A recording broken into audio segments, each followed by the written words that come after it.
you know how to do is repeat things that people told you and say, trust the experts. That's what you did during COVID.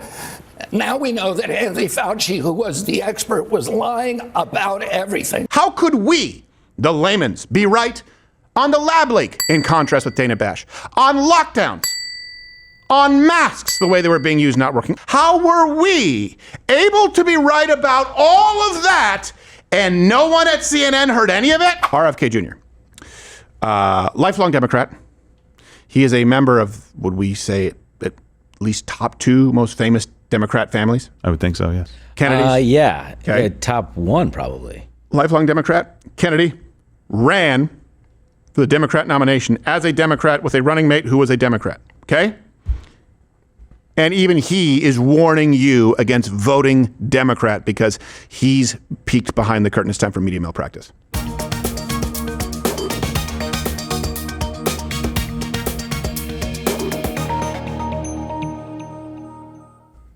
And I want you to, people are playing this clip and they're just saying RFK dunked on Dana Bash. Yeah, sure. But I want you to watch what her defense is because it's a tired defense that does not hold up. They said, well, this is our job to do the best with what we have. No. That's not what they did. And that's what their face needs to be dragged in. Dana Bash looked like the Scream painting. Yes. Plate the clip. Come back here and debate this. So I'm not debating this with you. Of course you are. No, because I'm not all you know how to do is repeat things that people told you and say, trust the experts. That's what you did during COVID. Now we know that Anthony Fauci, who was the expert, was lying about everything, about masks, about social distancing, about natural immunity, about the transmission from the vaccine, about the source of COVID. He was lying, and you were punishing people for not trusting the experts. And now you're rolling out the experts again to talk about something that you have no personal knowledge of. Okay, well, guess what? That is my job to talk to people. Your job is to tell the truth to the American public. Yes, and my job is to get as much information as I can. And what we were doing, skepticism. What we were doing in COVID and still, with regard to these vaccines, is getting the best information, the best science that we can, and putting it out there. And sir, what you are doing is causing information to be out there that is not accurate. Who was lying to you? Lick my balls. Okay, let's take her argument. They've been saying we did the best that we could at that time. Never mind the fact that, of course, the incestuous relationship, right? She was texting Fauci, personally slamming Republicans in 2021 after the COVID hearings. And her ex-husband, by the way, signed a letter saying that the Hunter Biden laptop during that election was likely Russian disinformation. Now, they were divorced at the time, but the point is all these people congregate together. All right, we did the best with the information that we had. No, the standard by which they need to be judged and history needs to be recorded is what information was available at that moment in time that they ignored and ended up being correct. This idea that the only information out there was, hey, it came from a wet market, came from a bat, that lockdowns work, right? That masks work, social distancing, that natural immunity wasn't a thing, that there were no risks with the vaccine. This idea that was the only information available. Okay, then how could, I'll use us as an example, but you can include podcasters, non-experts, doctors, scientists, including those on this show at that exact moment in time. You never heard any of this on Dana Bash. How could we, the layman's, be right on the lab leak, in contrast with Dana Bash, on lockdowns, on masks, the way they were being used not working, on social distancing being a made-up number, on natural immunity, so you wouldn't need the vaccine if you had it, on inflated death tolls, on comorbidities, on it being less lethal for children but more lethal for the elderly, on vaccines not stopping transmissions, on potential side effects like myocarditis. How could we, on ivermectin, on other treatments, at least lessening the symptoms? How were we able to be right about all of that and no one at CNN heard any of it? And those same doctors were banned talking about it, including doctors. I had my own personal doctor on this show. To give you a story, to give you an idea, before it was politicized, my doctor was on the show when this was novel, And we're telling people, yeah, if you do have a mask, you can do this to prevent, if you have to go to work, if you want to stop from spreading to other people. We always told people, masks don't help. It's not like it's a respirator as far as filtering the air, but if you want to stop spreading it, droplets. And at that moment in time, before it was politicized, I had my doctor on, and he said, hey, there's a lot of promise with really kind of all viral loads being reduced with zinc and quercetin. He said, vitamin C can be helpful, but in a limited capacity. This is kind of what we do with, if my patients are sick, it usually helps them ward it off or not be as severe. And then later on, that was then tagged as misinformation, or later on, it was then tagged or banned. I don't remember. We were censored so many times during COVID. Something that a doctor would say in any other interview, meaning if you were to watch The View and someone would say, hey, it's cold season, zinc and quercetin has shown a lot of clinical promise in reducing viral load. That was gone. That wasn't allowed to be communicated.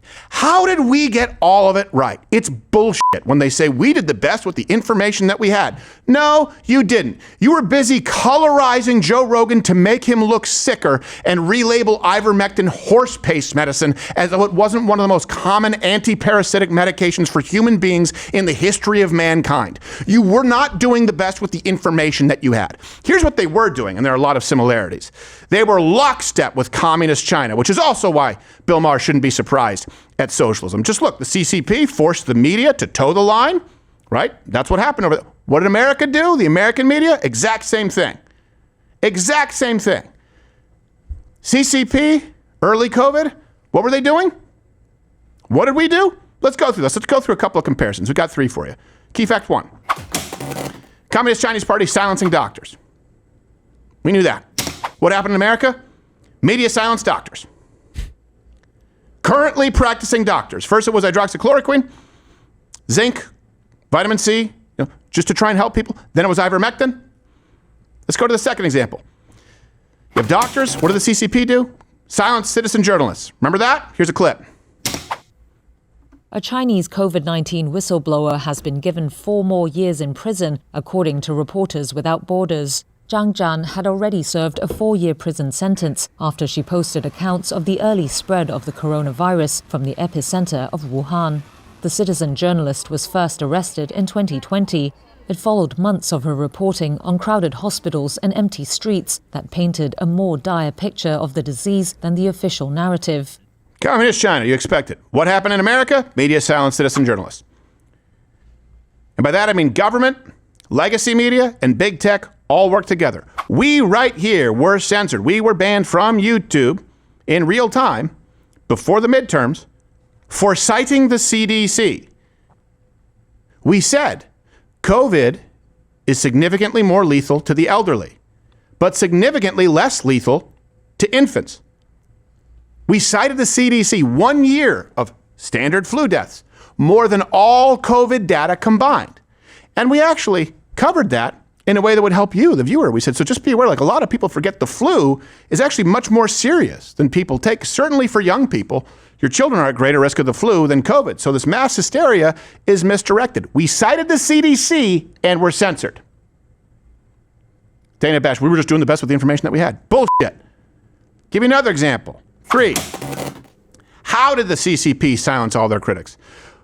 Well, it's a play as old as time. Racist. It was racist. It was racist. It was racist to suggest that it might be a bioweapon. It was racist to suggest it might have been engineered in the lab. It was racist to call it the Chinese virus. Remember that? Hey, what happened in the United States if you question the origins, the media silenced all critics as racist? Bill Maher did with Barack Obama. When we said taking over 1/5 of the economy is kind of veering us towards socialism. He said what did he say in that clip? 99.5% of you are racist who just hate a black man, right? And all you were racist to think that it came from a lab in China. They weren't doing the best with what they had. People like Dana Bash, by the way, one and the same with the Biden government and those in positions of power in big tech. They weren't. They were deliberately, it was systematic corruption in silencing any voices of dissent, and those voices could have saved many, many, many. Hey, if it saves one life. And as you know, even YouTube during that time was silencing us like a prisoner. It was basically prison rape.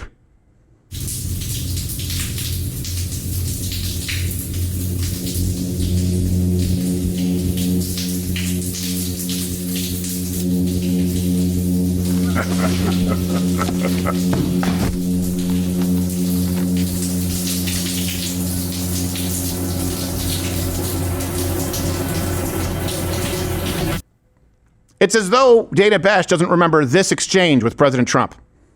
Okay, why do you keep calling this the Chinese virus? There are reports of dozens of incidents of bias against Chinese Americans in this country. Your own aide, Secretary Azar, says he does not use this term. He says ethnicity does not cause the virus. Why do you keep using this? A lot of people say it's racist. It's not racist at all. No, not at all. It comes from China. That's why. Comes from China. I want to be And accurate. see how they frame it? Because ethnicity does not cause the virus. Right. No. Communist engineers and scientists do, you stupid bitch. That was in March of 2020. This timeline, it was already in Italy wreaking havoc then. So you could have, at least if they were going to do it like that, it's like Italians. But do you remember what they did? When he basically said, hey, we got to do this. Don't go down to Chinatown. Don't go to these big areas and be out in public together. It's not smart.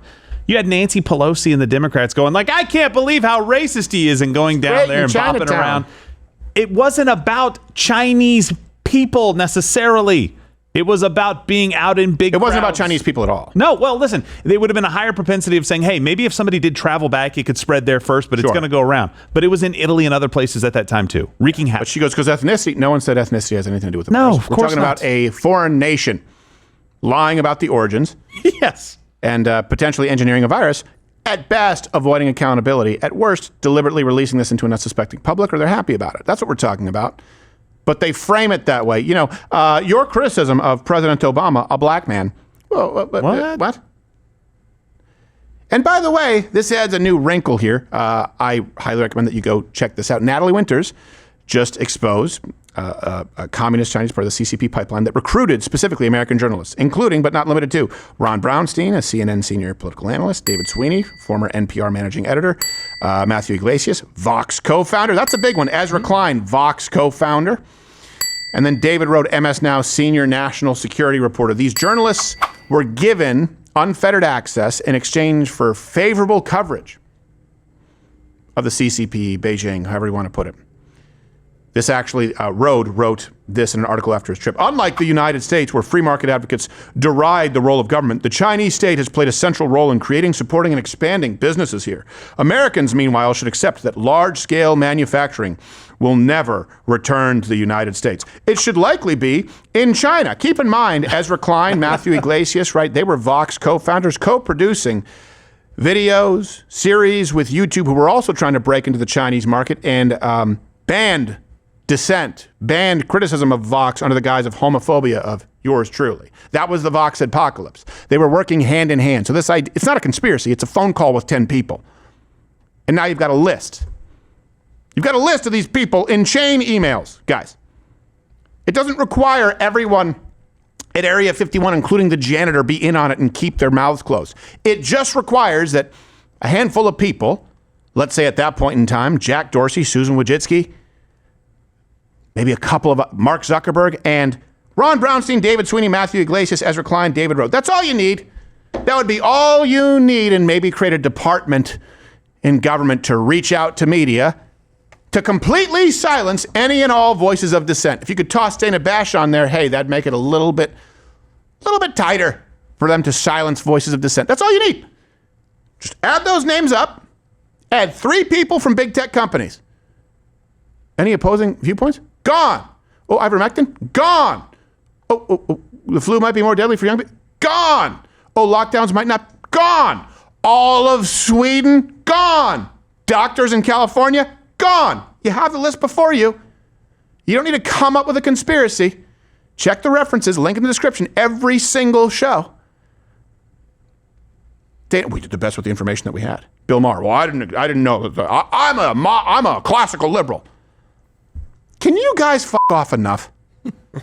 Seriously, it's just, is anyone buying this? I'm a classical liberal. You guys have some viewership over here? No, Bill.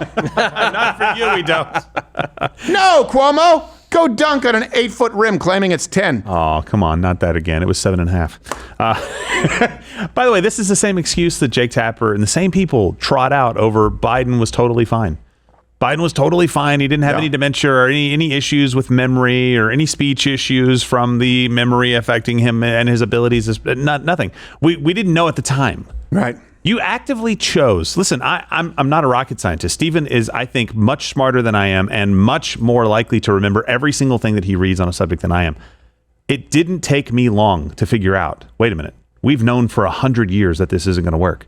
I'm not an expert on this. Right. I read a book about a guy who wrote about the pandemic for the Spanish flu that advised the Obama administration. So it's not some random guy. They had swine flu. And I figured it out. Not because I wanted. Right. I had a wine business that benefited from the world being shut down. I delivered wine to people's homes. I was never busier. Yeah. It would have benefited me. I was like, wait, no, we're doing this the wrong way.